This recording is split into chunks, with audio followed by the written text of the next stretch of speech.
100 things American families did together every week in the 1960s to 1980s that don't exist anymore. Before streaming services, before the internet fragmented attention, before smartphones made everyone a separate entertainment unit, American families had rituals, weekly activities that everyone participated in together, not because they had to, but because these were the only options, the shared experiences that created bonds, memories, and a sense of collective identity. These weren't special occasions or holidays. These were routine, weekly activities, the rhythm of normal family life, the things that structured time and created continuity. Today, almost all of them have disappeared, replaced by individualized entertainment and digital alternatives. Let's remember every single one, understand what was lost, and recognize how radically family life has changed. Sunday, the family day. Sunday morning church as a family. Sunday morning meant church, and not just for the religious. Church attendance was social expectation, community participation, the thing respectable families did regardless of personal faith. You'd wake up early, earlier than any other day of the week, because church started at a specific time, and being late was shameful, noticeable, a failure of discipline and commitment. Getting ready was a production. Everyone bathed Saturday night because Sunday morning was too rushed. Your church clothes were laid out. For boys, slacks and a button-up shirt, sometimes a clip-on tie, dress shoes that pinched. For girls, a dress, tights or knee socks, patent leather shoes, maybe a hat or hair ribbon. For men, a full suit, tie properly knotted, shoes shined. For women, a dress or skirt suit, stockings, heels, hat and gloves in earlier decades, hair styled, makeup applied. These weren't clothes you wore any other time. These were church clothes, kept separate, worn only for this purpose, representing the special nature of the occasion, the respect required, the social performance of being a proper family. You'd dress carefully, everyone inspecting everyone else, your mother straightening ties and smoothing dresses, your father checking his reflection, the whole family transformed from their weekday selves into their Sunday selves. The drive to church was quiet, solemn, the radio off or tuned to religious programming. Your father drove, your mother in the passenger seat, kids in the back, everyone already tired, and it wasn't even 9 o'clock yet. The church parking lot would be filling, familiar cars, familiar families, everyone arriving in the same 20-minute window, creating a weekly gathering of the entire community. Inside, the church was formal, structured, ritualized. You'd find your usual pew. Most families sat in the same spot every week, an unspoken assigned seating that everyone respected. The service would begin precisely on time, following a program printed in the bulletin you'd received at the door. Standing for hymns, sitting for prayers, standing again, sitting again, the physical rhythm reinforcing the spiritual rhythm, the repetition creating familiarity and comfort. The sermon would last 40 to 20 minutes, the pastor or priest speaking from the pulpit, his voice echoing through the space, the congregation sitting silently, supposedly listening, though kids were often bored, fidgeting, passing notes, counting ceiling tiles, waiting for it to end. Your parents would sit attentively, or appear to, modeling the behavior expected, occasionally shushing you if you fidgeted too much. After church, everyone would linger outside, adults chatting, making plans, discussing the sermon, exchanging news and gossip. Kids would run around the church grounds, burning off the energy of sitting still for an hour, finding friends from school, playing until parents called them back. This post-church socializing was as important as the service itself, community maintenance, relationship building, the social fabric being woven and reinforced. Then home for Sunday dinner, the biggest meal of the week, already in the oven or waiting to be prepared, the reward for the morning's discipline, the family gathering that justified the effort of dressing up and sitting through services. Church attendance has declined dramatically. Many families don't attend at all. Those who do often go casually, dressed in jeans, arriving when convenient, leaving early, treating it as optional rather than obligatory. The weekly ritual that once structured every Sunday, that brought communities together, that created shared experience and collective identity, it's fading, and with it a particular kind of social cohesion that's hard to replace with anything else. Sunday dinner was a multi-hour event. After church came the main event of Sunday, dinner. Not lunch, dinner, even though it happened at 1 or 2 in the afternoon. This was the week's most important meal, the family gathering that everyone attended, that took hours to prepare and consume, that represented everything church and family were supposed to mean. Your mother would have started preparations before church, putting a roast in the oven on low heat, preparing vegetables, making dessert the day before. When the family returned from church, she'd finish cooking while everyone changed out of church clothes into more comfortable home clothes, the house filling with the smell of roasting meat, baking bread, simmering vegetables. The menu was traditional, consistent, rarely varying. Pot roast with potatoes and carrots, or fried chicken with mashed potatoes and gravy, or ham with green beans and sweet potatoes, or turkey with all the fixins if it was a special Sunday. The meat was the centerpiece, substantial, expensive, demonstrating that this family could afford quality food, that Sunday dinner was important enough to justify the cost. Side dishes were multiple, 2 or 3 vegetables, rolls or biscuits with butter, sometimes a salad, though many families didn't do salad, sometimes additional starches like rice or noodles. Everything made from scratch, nothing from boxes or cans except maybe the vegetables. Everything requiring time and skill and knowledge passed down through generations. The table would be set formally. Tablecloth, the good dishes, actual silverware, not plastic, cloth napkins, serving bowls and platters, everything arranged properly. The family would gather, sit in assigned seats that were always the same, and the meal would begin with a prayer if the family was religious, or just a moment of acknowledgement before eating. The eating itself was leisurely, conversation flowing, people taking second helpings, passing dishes, the meal lasting an hour or more, not because the food took that long to eat, but because this was family time, protected time, time when everyone was present and together without distractions or competing demands. Your father would carve the roast or serve the main dish, portioning it out to each person, the head of household role enacted through food distribution. Your mother would manage everything else, making sure dishes were passed, that everyone had what they needed, that the meal flowed smoothly while also eating her own portion, her labor continuing even during consumption. After the meal came dessert. Pie, usually, apple or cherry or pecan, or cake, homemade or bakery bought, served with coffee for adults, milk for children. And then the cleanup, a major production involving washing piles of dishes, pots, pans, serving bowls, everything used in preparing and consuming this elaborate meal. The kitchen would be occupied for another hour, everyone pitching in or the women handling it while men retired to the living room, gender roles enacted through labor division. Sunday dinner was exhausting, expensive, time-consuming, labor-intensive. It represented values and priorities that have largely disappeared.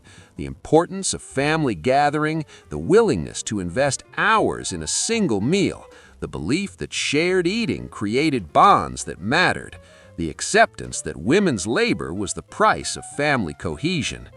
Modern families eat more casually, more quickly, often separately, grabbing food when hungry rather than gathering at set times.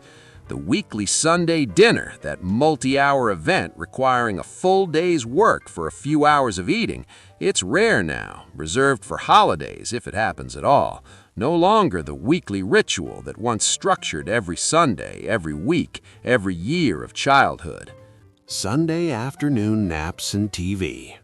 After the massive Sunday dinner, after the cleanup, the afternoon stretched ahead unstructured, unhurried, a rare period of genuine leisure when no one had to be anywhere, when nothing was scheduled, when time could be wasted without guilt. Your father would retire to his recliner or the couch, loosen his belt, open the newspaper, and within minutes would be asleep, the food coma taking over, his snoring filling the living room. This was expected, acceptable, a sign that he'd worked hard all week and deserved rest, that Sunday afternoon was his time to completely relax. Your mother would finish in the kitchen, then perhaps sit with a magazine or a book, or do quiet handwork, knitting, mending, tasks that weren't really work but weren't quite leisure either. Productive relaxation that kept her hands busy while allowing her mind to rest. Kids would play, outside if weather permitted, inside if not, but quietly, with strict instructions not to disturb your father's nap, an entire household organizing itself around one person's need for sleep. You'd read, watch TV with volume low, play board games, do homework if you'd procrastinated, occupy yourself without causing disruption. The TV would be on, showing Sunday afternoon programming, sports for much of the year, football in fall and winter, baseball in spring and summer, or old movies, classic Hollywood films from the 30s, 40s, and 50s, black and white adventures and musicals and westerns that modern movies had rendered quaint but were still pleasant to watch in a half-awake state. The pace was slow, the mood lazy, the expectation that nothing productive would happen, and that was fine. Sunday afternoon was for recovery, for recharging before the work week resumed Monday morning, for existing in a state of suspended animation where time passed without urgency or pressure. As evening approached, the household would gradually reanimate. Your father would wake, stretch, check the time, marvel that he'd slept for 2 hours. Your mother would start thinking about Sunday supper, leftovers usually, a lighter meal, nothing requiring cooking from scratch. The TV programming would shift to Sunday night shows, 60 Minutes, Disney, whatever family programming the network scheduled for this time slot. And then the weekend would be ending, Monday looming, the freedom of Sunday giving way to the reality of school and work and responsibility.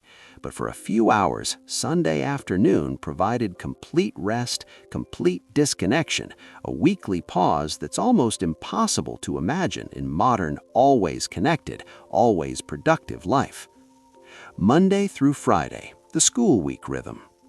Walking to school in groups. Before school buses became universal, before parents drove kids everywhere, before the paranoia about stranger danger, kids walked to school. Not alone, usually, but in organic groups that formed naturally through proximity and routine. Kids from the same neighborhood converging as they walked, the group growing as it approached the school. You'd leave your house at a specific time every morning, calculated to get you to school with a few minutes to spare.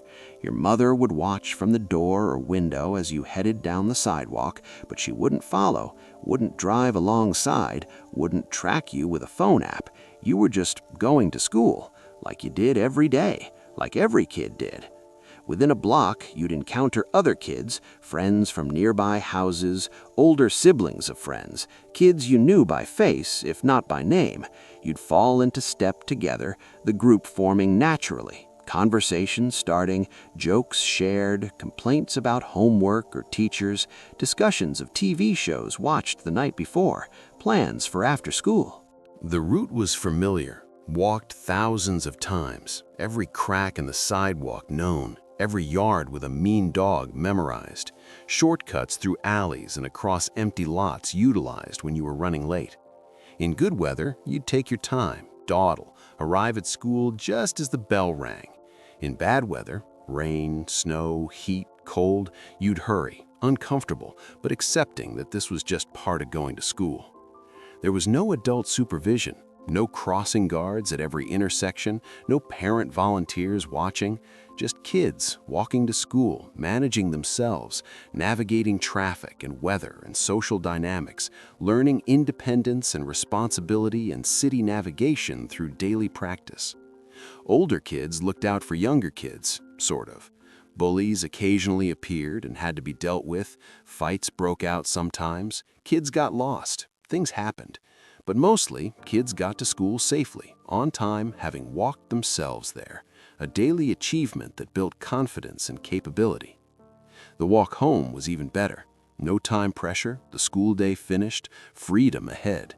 You'd walk with different kids maybe, make detours, stop at friends' houses, delay returning home as long as possible, stretching the walk from 15 minutes to an hour, exploring, talking, existing in unsupervised kid space.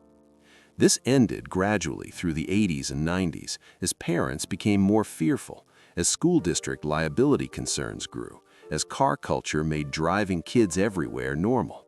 Now, kids who walk to school are unusual. The morning and afternoon streets that were once full of kids walking in groups are empty. Cars line up at schools, parents waiting to drive kids home. Independence at age 8 or 10, walking yourself to school, managing your own morning, has been replaced by parental chauffeur service extending into high school. Bringing lunch in paper bags. Every school morning, your mother would make your lunch, not buy it from the cafeteria, not give you money to purchase food, but make it, pack it, send it with you. This was daily maternal labor, one of dozens of tasks that fell to mothers, expected and uncompensated and essential to household functioning. The lunch would be packed in a brown paper bag, your name written on it in marker, or in a metal lunchbox if you were younger, something with cartoon characters or your favorite TV show printed on the outside, a matching thermos tucked inside. The bag would be slightly crumpled, grease stains from butter or mayonnaise seeping through, but functional, disposable, replaced tomorrow with a new bag. Inside, a sandwich, almost always a sandwich, the foundation of every school lunch. Peanut butter and jelly, the most common, grape jelly leaving purple stains, bread sometimes slightly soggy by lunchtime, or bologna and cheese on white bread with mustard, or ham and cheese, or tuna salad if it was early in the week and hadn't been sitting too long. The sandwich wrapped in wax paper or plastic wrap, slightly compressed by being carried in your backpack all morning. Also, a piece of fruit, apple or banana usually, maybe an orange if your mother had time to peel and section it. A small bag of chips, Fritos, Doritos, plain potato chips, purchased in large bags and portioned out into sandwich bags. A small serving, not a meal. Maybe cookies, Oreos or homemade if your mother baked, or a Little Debbie snack cake. And in the thermos, milk or juice, though by lunch it would be lukewarm, the thermos not really keeping things cold, but better than nothing. You'd eat this lunch sitting at long cafeteria tables, trading items with friends. The lunch is social currency. "I'll give you my cookies for your chips" was a standard negotiation. Some kids had better lunches than others, brand name snacks, multiple treats, variety. Other kids had the same sandwich every single day, economic status displayed through lunch contents. Your mother packed this lunch, knowing what you'd eat and wouldn't, trying to send nutrition and calories sufficient to get you through the afternoon, balancing health and preference and cost and convenience. It was work, but expected work, part of being a mother, part of caring for children. 5 lunches per week, 40 weeks per year, repeated for every child in the family. Some families bought lunch tickets, allowing kids to purchase cafeteria lunch, which was cheaper and easier, but considered less nutritious, less caring. Packed lunches were a sign that your mother was doing her job properly, investing time and attention in your daily needs. This ended as both parents worked, as time became more precious, as school cafeteria quality improved, as prepackaged lunch options proliferated. Now kids buy lunch or bring convenient pre-made items. The daily packed lunch, mother's labor made visible, has largely disappeared, and with it the expectation that mothers would perform this task day after day, year after year, without question or compensation. Doing homework at the kitchen table. After school, after outdoor play, after dinner came homework time, and homework didn't happen in your bedroom, didn't happen privately with a laptop. It happened at the kitchen table, in central family space, under indirect supervision, part of the household's evening rhythm. You'd clear a space on the table, push aside the salt and pepper shakers, spread out your books and notebooks and worksheets. Your mother would be nearby, cooking, cleaning, doing her own tasks, available to help if you got stuck, making sure you were actually working and not daydreaming. The kitchen table was command central, the place where everything happened: eating, bill paying, conversation, homework. It was too small for the family to sit comfortably, was always slightly cluttered, but it was the right height, had good light, was warm from cooking, was where people naturally gathered. Your homework was straightforward: math problems in a textbook, showing your work on notebook paper, checking answers in the back if they were provided. Reading assignments, chapters from a novel or textbook, comprehension questions to answer, maybe a short essay to write by hand, legibly, because it would be turned in and graded partly on neatness. Sometimes you'd need help: a math concept you didn't understand, a reading passage that was confusing, instructions that were unclear. You'd ask your mother, and she'd try to help, to explain, though often she didn't remember how to do algebra or couldn't parse the grammar rules any better than you could. Sometimes she'd call your father from the living room, and he'd come explain, or try to, his patience wearing thin if you didn't understand immediately. The homework would take an hour, maybe two if you had a test to study for or a project due. You'd finish, pack everything back in your backpack, and you'd be done for the night, free to watch TV or read or play until bedtime. Homework wasn't tracked by apps, wasn't posted online, wasn't something parents had visibility into except through you. If you didn't do it, your teacher would find out when you didn't turn it in, and you'd face consequences at school. If you consistently didn't do homework, a note would be sent home, or a parent-teacher conference would be scheduled. But daily homework management was your responsibility, and your parents' involvement was limited to providing space, time, and occasional help. This model ended with parental anxiety, with competitive academics, with online platforms giving parents real-time access to every assignment and grade, with homework becoming a family project rather than a child's responsibility. The daily packed lunch, mother's labor made visible, has largely disappeared, and with it the expectation that mothers would perform this task day after day, year after year, without question or compensation. Saturday morning cartoons as a fixed schedule. Saturday morning was sacred. You'd wake up naturally, earlier than any school day despite not needing to, internal clock tuned to the most important programming of the week: cartoons.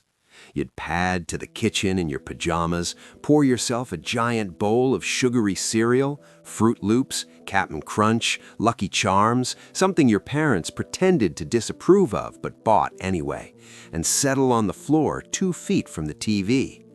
The cartoons started at 7 or 8, depending on the network, and ran until noon, 4 solid hours of animated programming designed specifically for children, scheduled specifically for Saturday morning because that's when kids were available to watch and advertisers wanted to reach them.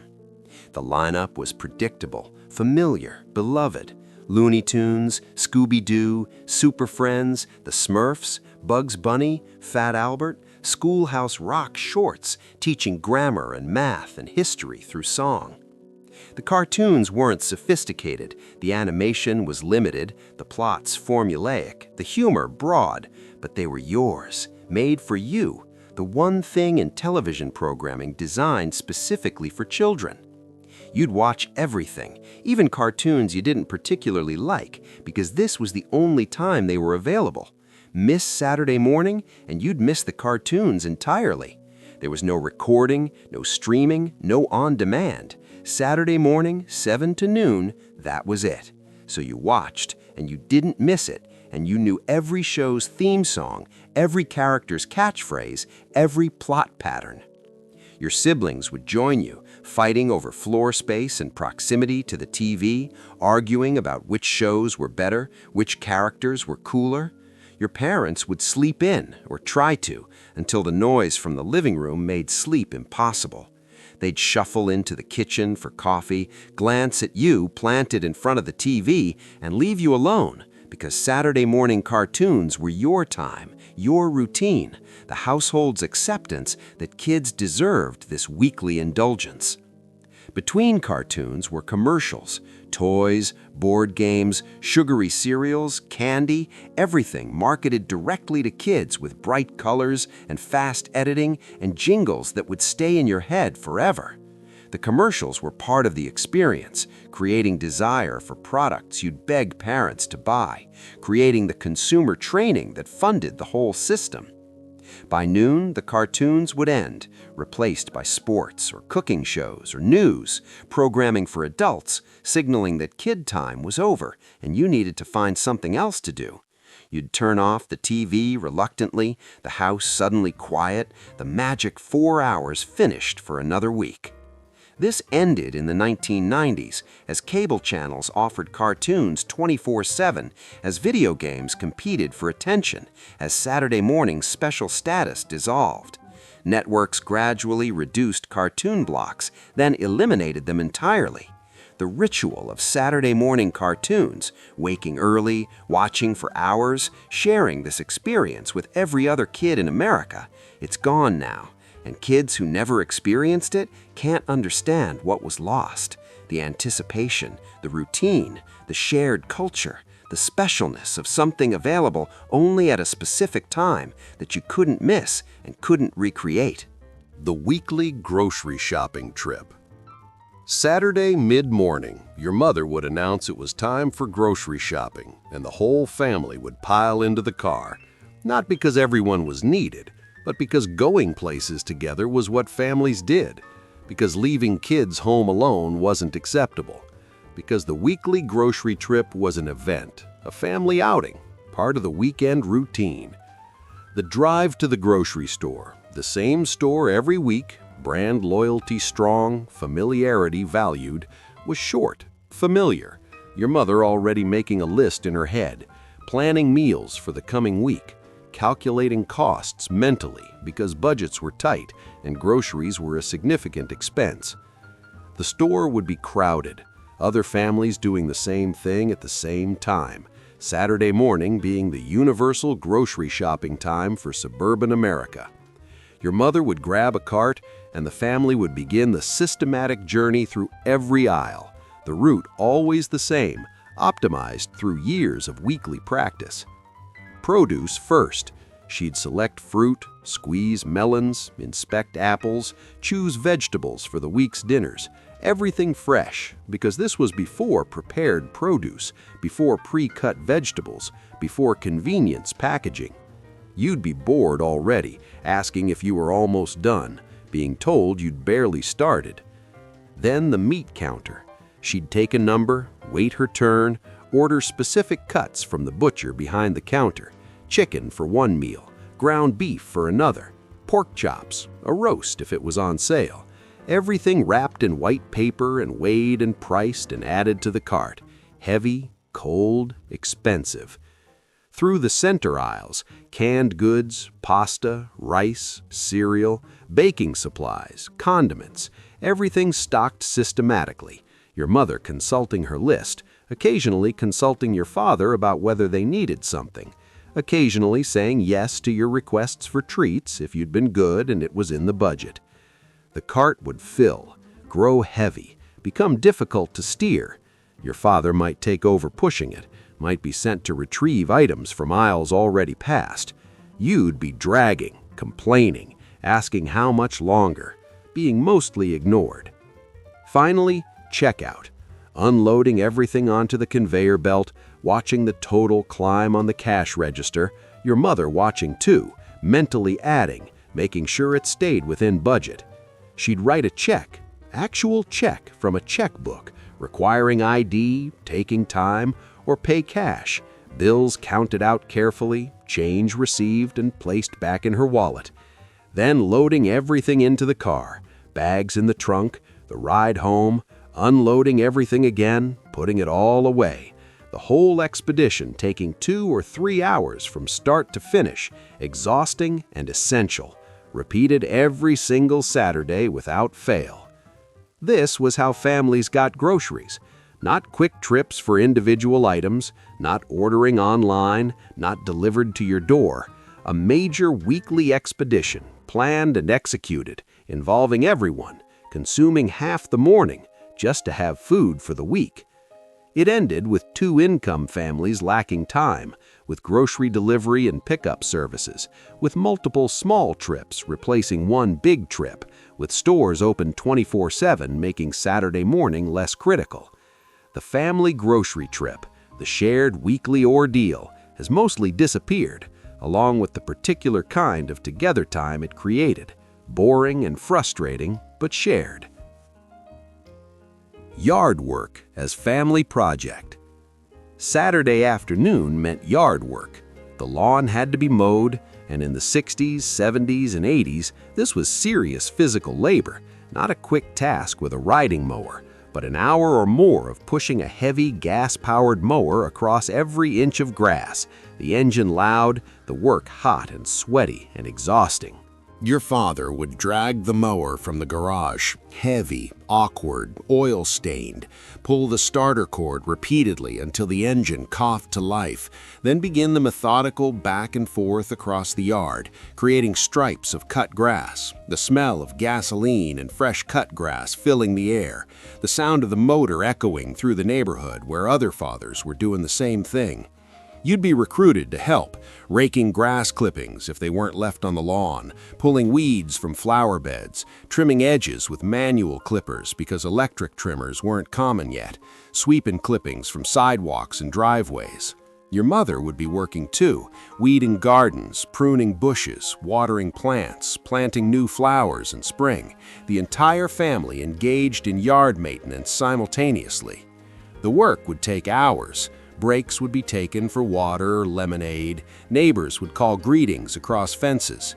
Kids from your family and neighboring families would be working too, visible proof that yard work was a universal Saturday obligation, part of homeownership, non-negotiable. The result would be a neat lawn, trimmed edges, tidy flower beds, visible proof that your family maintained their property properly, that they were good neighbors, that they met community standards. Yard appearance mattered, was noticed, was commented upon.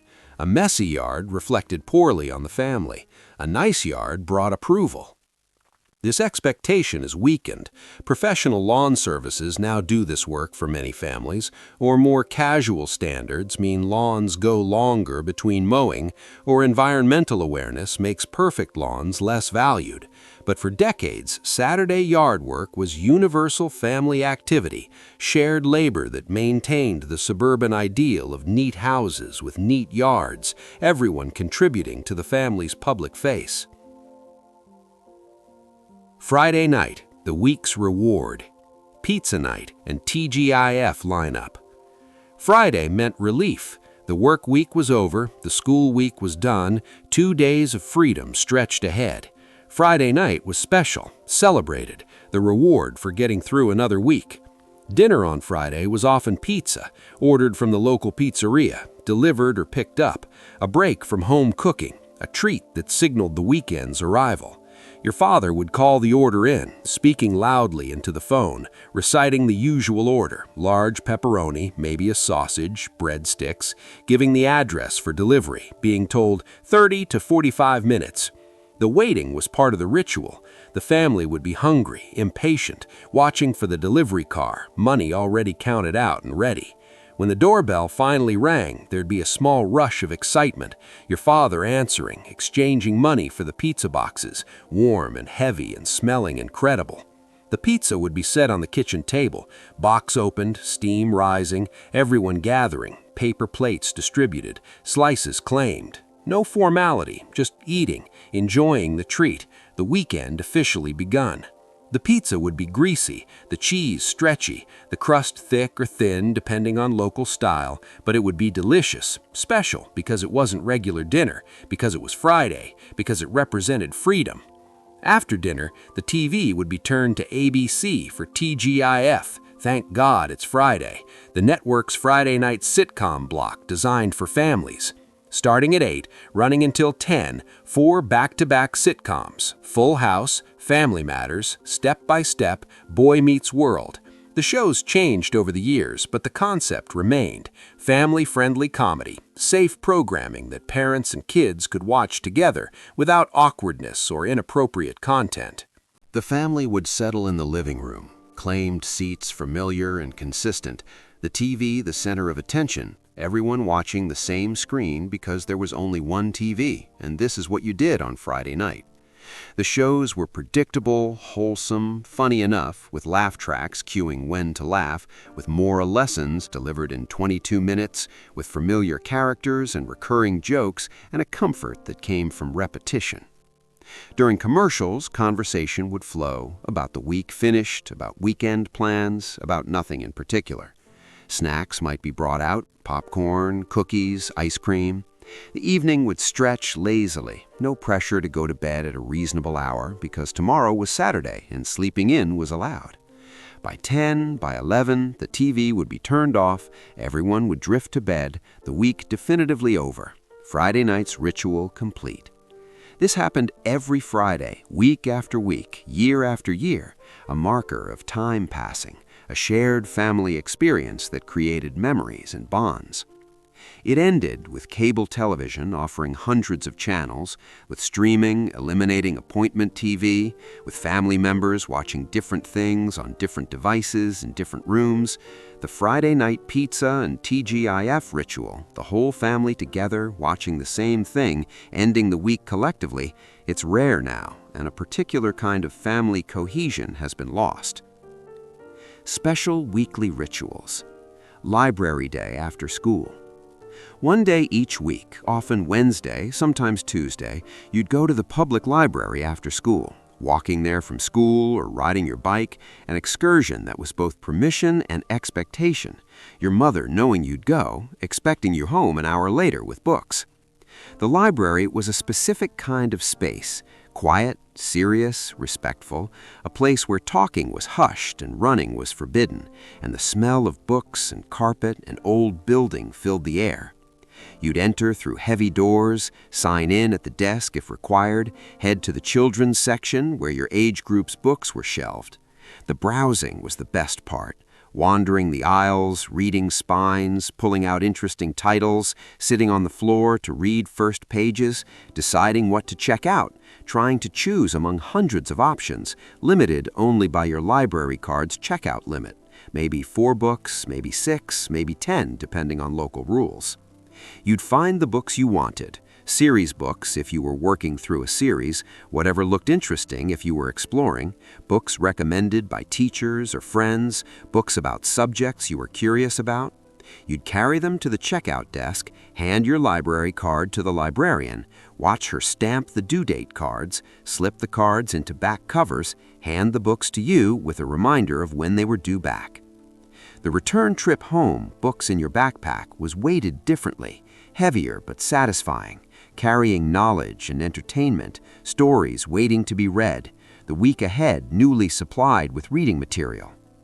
This weekly library visit was routine, unremarkable, just something you did, but it created reading habits, made books central to life, created relationships with librarians who knew your reading level and could recommend titles, made literacy development a natural, ongoing process. It ended gradually as school libraries improved, as internet provided information access, as bookstores offered browsing and purchasing, as family schedules became too busy for weekly library trips. The ritual of the weekly library visit, walking there, browsing freely, checking out books, walking home, it's mostly gone now, and something about discovery and patience and the pleasure of physical books has been lost. Allowance Day and the candy store trip. Saturday was allowance day. Your father would sit at the kitchen table with his wallet, call you over, count out your allowance and bills and coins, maybe $1, maybe $2, maybe $5 if you were older. Hand it to you with reminders about saving some, spending wisely, making it last until next Saturday. This was your money, earned through chores or given freely depending on family philosophy, yours to spend as you chose within limits. And what most kids chose was candy. bought at the corner store or the five and dime, a weekly ritual of turning allowance into sugar. The walk to the store was anticipatory, money in your pocket, possibilities ahead. The store would be small, local, independently owned, the owner knowing you by sight, tolerating kids because you were regular customers, even though you were also sometimes shoplifters, and always took forever to decide what to buy. The candy was displayed behind the counter or in aisles you could browse. So many options. Candy bars, penny candy sold loose in bins, gum, lollipops, jawbreakers, candy necklaces, wax bottles full of colored sugar water, pop rocks, pixie sticks, everything designed to appeal to kids, everything cheap enough that your allowance could buy a substantial bag of candy. You'd spend minutes deciding, weighing options, calculating how much you could get, asking prices of individual items, changing your mind repeatedly, the process of choosing as important as the candy itself. Finally, you'd decide, hand your selections to the counter, pay with your allowance, receive a small paper bag full of candy, leave the store already opening something to eat immediately. The candy would be consumed over the week, rationed or devoured depending on your personality, shared with siblings or hoarded, enjoyed in secret or eaten openly. By next Saturday, it would be gone, and you'd receive next week's allowance, and the cycle would repeat. This ritual taught money management, delayed gratification, theoretically, consumer choice, the relationship between earning and spending. It was small-scale capitalism training, weekly lessons in economic literacy. It ended as allowances increased, as kids got older and wanted to save for bigger purchases, as candy became less appealing, as other spending options emerged. But for a period of childhood, the Saturday allowance and candy store trip was a predictable weekly ritual, a small freedom, a taste of economic independence. Conclusion: the disappearance of collective time. We've documented 100 weekly family activities that were once routine, expected, unavoidable parts of American family life. None were special occasions, none were holidays or celebrations. These were regular weekly activities, the rhythm of normal life, the patterns that structured time and created shared experience. Almost all have disappeared or transformed so completely that younger generations can't imagine them. The reasons vary. Technology eliminated the need for some, changed economics made others impractical, different values and priorities rendered others obsolete, individualized entertainment replaced collective experience. But the cumulative effect is profound. Families now spend much less time together doing the same activities. Everyone has their own device, their own entertainment, their own schedule, their own friends reached through technology rather than through physical proximity. The shared experiences that created family identity and collective memory, they're increasingly rare. Was it better before? That's complicated. The old patterns were often enforced by lack of alternatives, by limited options, by constraints that modern families have escaped. Many of these rituals were tedious, boring, frustrating at the time, but they created something valuable: shared time, shared experience, shared memories, family bonds built through repeated routine rather than through planned special occasions. Understanding what was lost helps us understand what we might want to recover or recreate in different forms.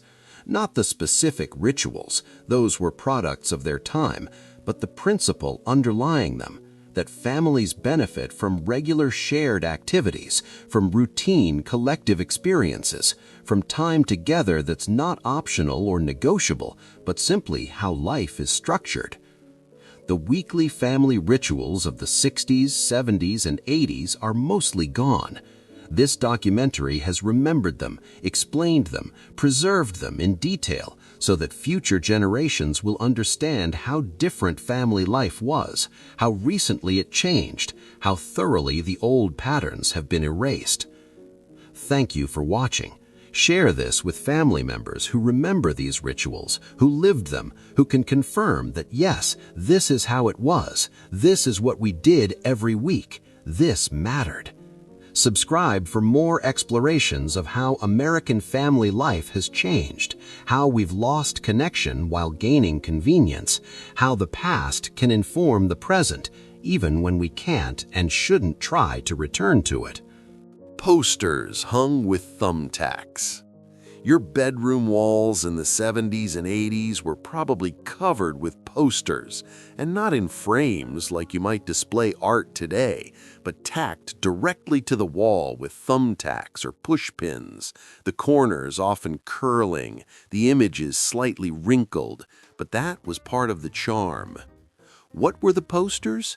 If you were a teenager, they were rock bands, Led Zeppelin, Pink Floyd, The Who, The Rolling Stones, later on Journey, Foreigner, Def Leppard, or movie posters, Star Wars, E.T., The Breakfast Club, Ferris Bueller's Day Off, or celebrities, Farrah Fawcett in her red swimsuit, Cheryl Tiegs, Tom Cruise, Rob Lowe, or cars, motorcycles, sports teams, whatever you were into, whatever defined your identity. You bought these posters at the mall, at stores like Spencer's Gifts or Musicland, or from the Scholastic Book Fair at school, and you'd carefully unroll them at home and tack them up, arranging them just so, covering every inch of wall space with images that mattered to you. The posters were declarations, statements of taste and affiliation, ways of saying, this is who I am, this is what I care about. The thumbtacks left little holes in the walls, and when you eventually took the posters down, when you went to college, when you moved out, when your tastes changed, those holes remained, dozens of tiny marks showing where your posters had been, archaeological evidence of your teenage years.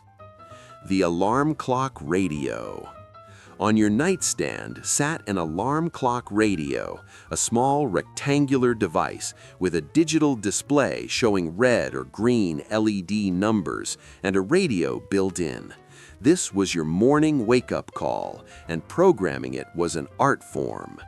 You'd set the alarm time by pressing small buttons on the top or side, watching the numbers change, making sure you had AM and PM right. Then you'd tune the radio to your favorite station, or sometimes to a talk radio station, because music might lull you back to sleep, but voices would wake you up. The volume had to be just right, loud enough to wake you, but not so loud it would terrify you.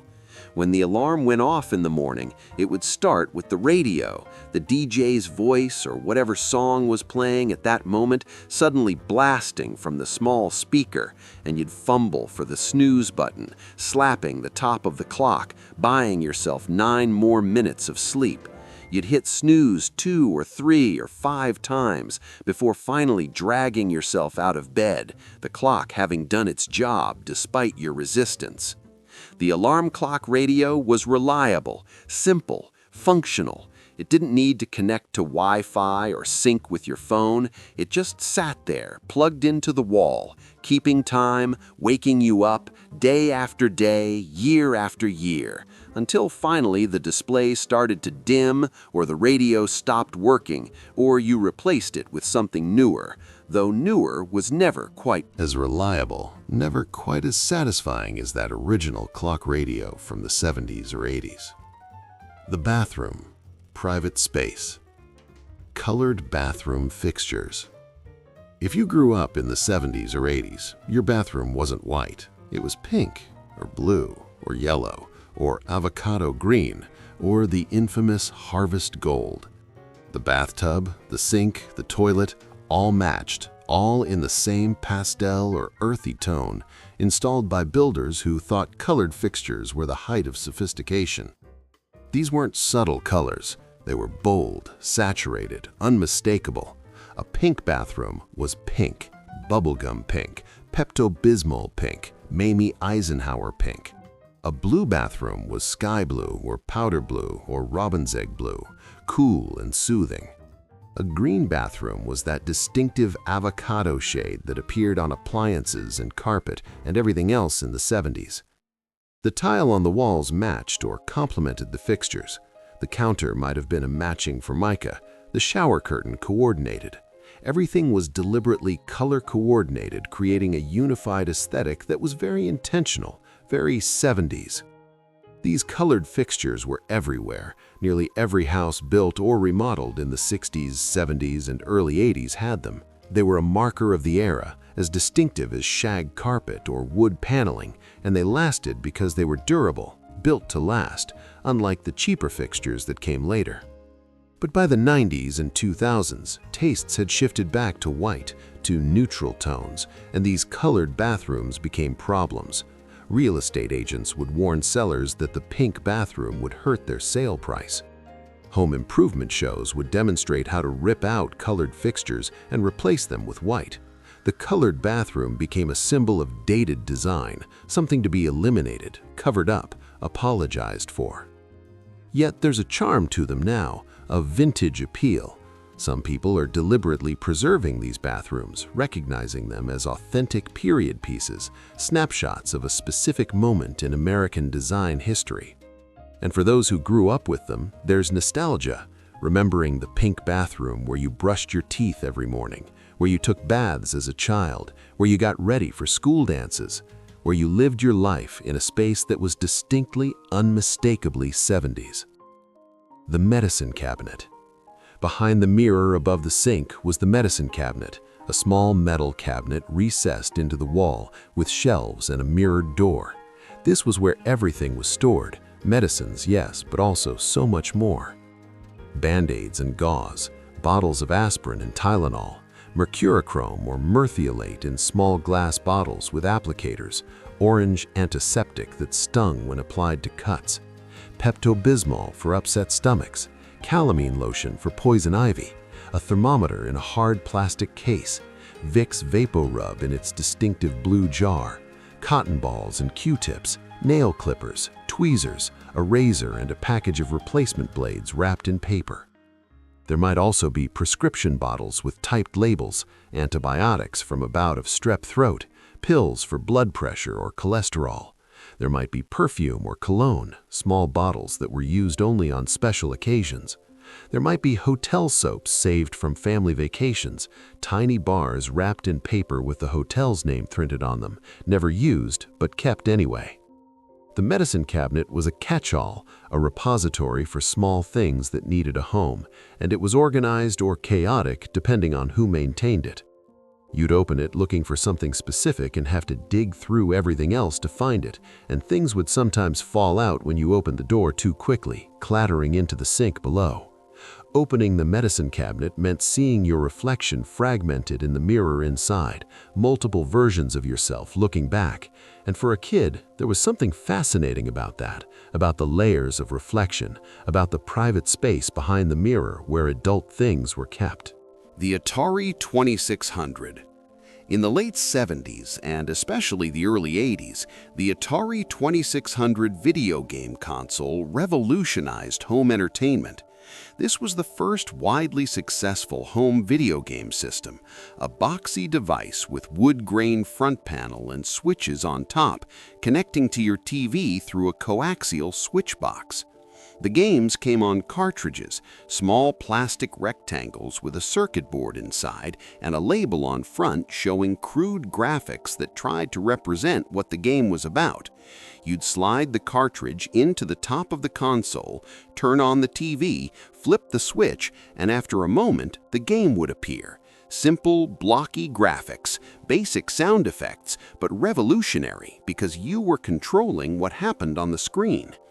The games were simple by today's standards: Pac-Man, though the home version was a disappointing adaptation, Space Invaders, Asteroids, Pitfall, Breakout, Combat, which came with the system and featured tanks or planes or jets shooting at each other.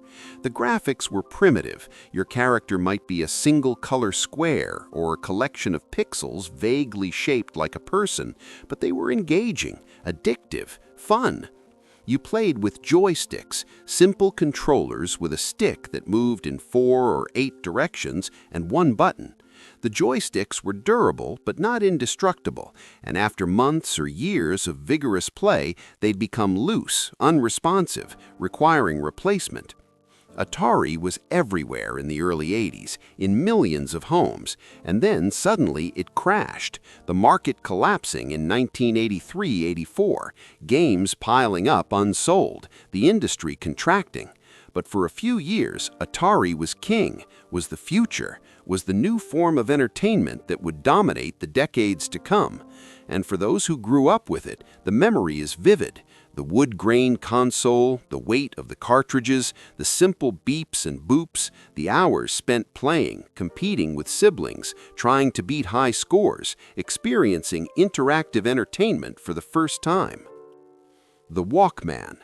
In 1979, Sony introduced the Walkman, a portable cassette player that you could carry with you that let you listen to music anywhere. It was revolutionary, liberating, the beginning of personal portable audio that would eventually lead to iPods and smartphones. The Walkman was roughly the size of a cassette case, maybe a bit larger, with a cassette slot on one side, a small speaker, though you'd almost always use headphones, and controls: play, stop, fast forward, rewind. It ran on AA batteries, usually 2, and it had a belt clip so you could attach it to your waistband.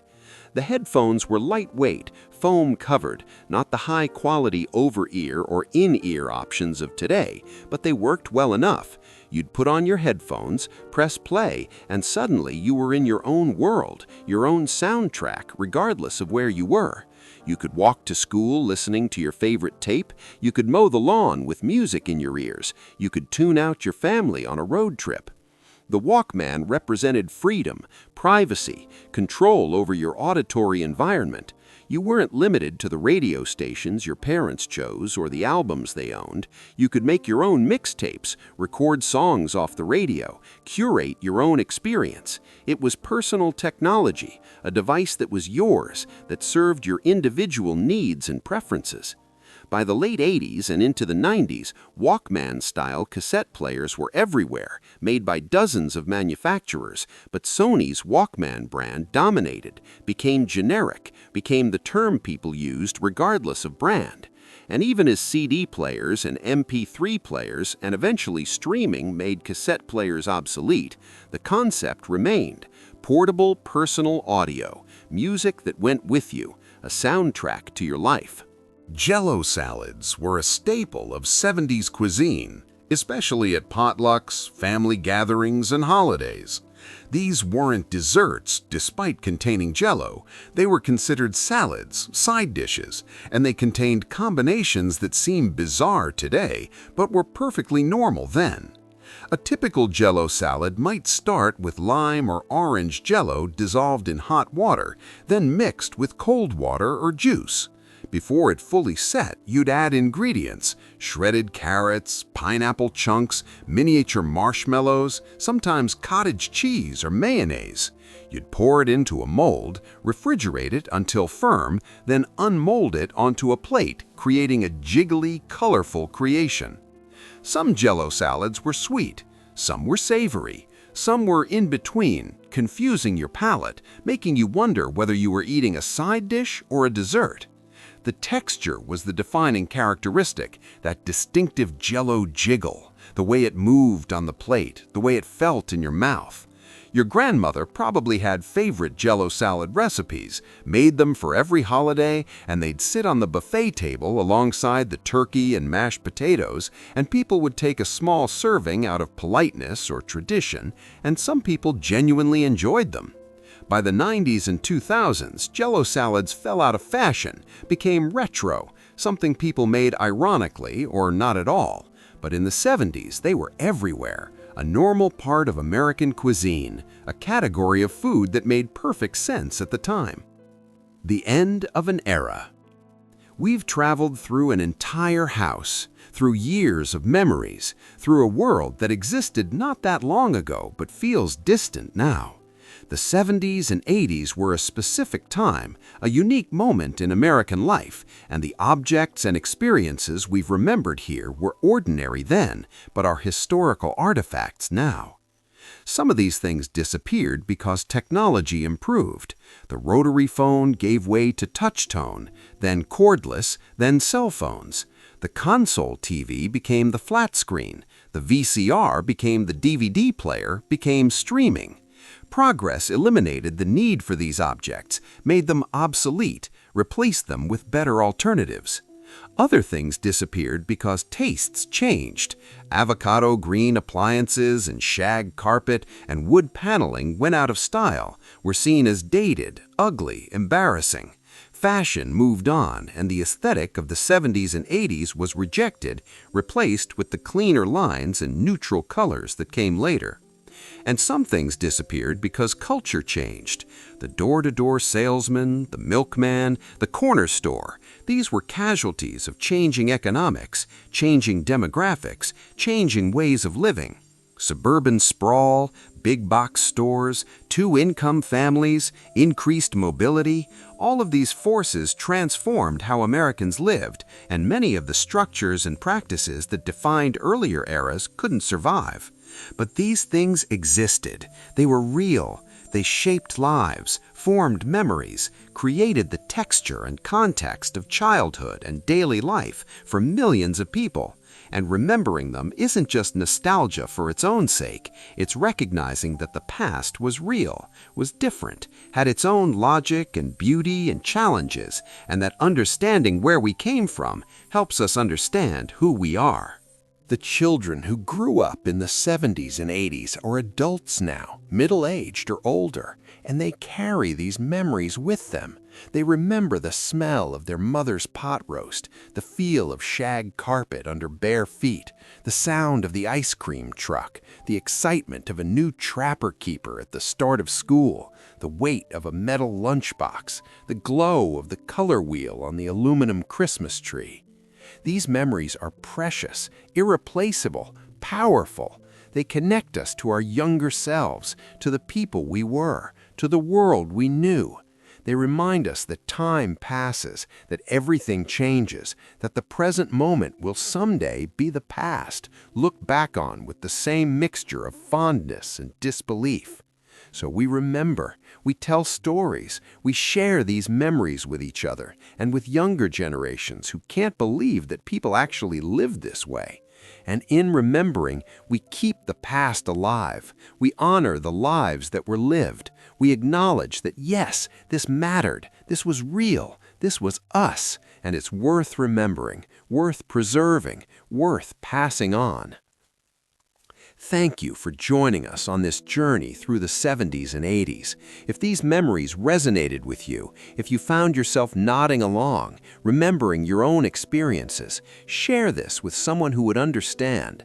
Leave a comment telling us which item brought back the strongest memory, and subscribe so you don't miss our next trip back in time, because there are always more stories to tell, more memories to uncover, more pieces of the past worth remembering. The 70s and 80s are gone, but they're not forgotten. Not by us, not by you. They live on in memory, in stories, in moments like this when we pause and look back and remember what it was like to live in a world that no longer exists, but once was home.